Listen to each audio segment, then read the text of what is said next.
Bonjour à toutes et à tous, et bienvenue sur Maurice Flash Info. Nous sommes ravis de vous retrouver pour ce point complet sur l'actualité de notre République. À la une ce matin, un séisme politique à Rodrigues.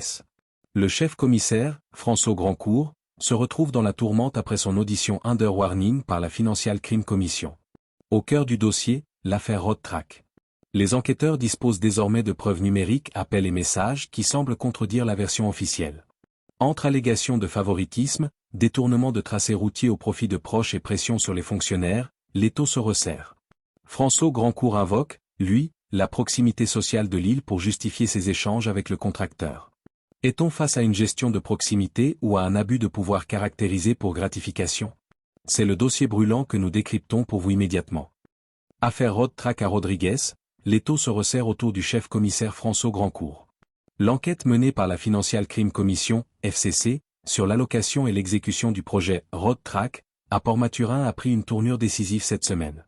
Une équipe d'enquêteurs, dépêchée spécialement de Maurice vers Rodrigues, a procédé à l'interrogatoire under warning, sous avertissement, du chef-commissaire, François Grandcourt. Au cœur de cette audition, des preuves numériques qui fragilisent la ligne de défense de l'exécutif régional. Des preuves téléphoniques au centre de l'interrogatoire. Le point de rupture de cette audition repose sur une série d'échanges téléphoniques, appels et messages datant de novembre 2022. Confronté à ces relevés, François Grandcourt n'a pu nier l'existence des communications avec le contracteur responsable du chantier. Toutefois, le chef-commissaire a choisi une ligne de défense basée sur la proximité sociale de l'île. La justification, il soutient que ces échanges relevaient de la sphère privée et amicale. L'argument phare, Dan Rodrigue, tout dit moun con tout dit moun, à Rodrigues, tout le monde se connaît, une manière de minimiser l'aspect formel ou compromettant de ses contacts directs avec un prestataire de l'État. Un projet détourné de sa trajectoire initiale? Initialement, le projet avait été budgétisé à hauteur de Rs 9 millions lors de l'exercice 2022 à 2023. 3 zones résidentielles précises devaient bénéficier de ces aménagements routiers. Cependant, la FCC soupçonne une altération du plan original pour servir des intérêts personnels. Selon les éléments recueillis par les enquêteurs. Instruction de modification. Le contracteur, une firme basée à Arsenal, Maurice, affirme avoir été sommé de modifier le tracé initial sur ordre direct du chef-commissaire. Documents accablants, un document intitulé « Minute of Proceeding » mentionne explicitement des instructions de changement, lesquelles concordent avec les métadonnées des appels téléphoniques du Technical Officer de la Commission des infrastructures publiques.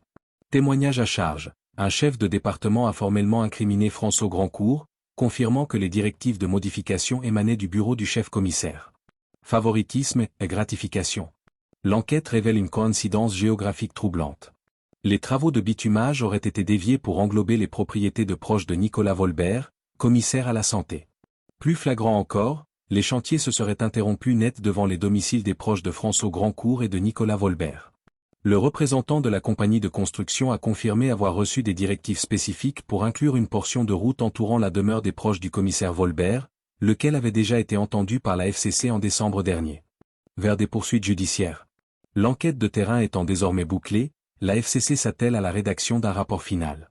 Ce document sera transmis au bureau du directeur des poursuites publiques, DPP. Il appartiendra au DPP de décider si les preuves sont suffisantes pour inculper François Grandcourt de « using position for gratification », abus de pouvoir à des fins de gratification, un délit grave sous la législation contre la corruption et les crimes financiers.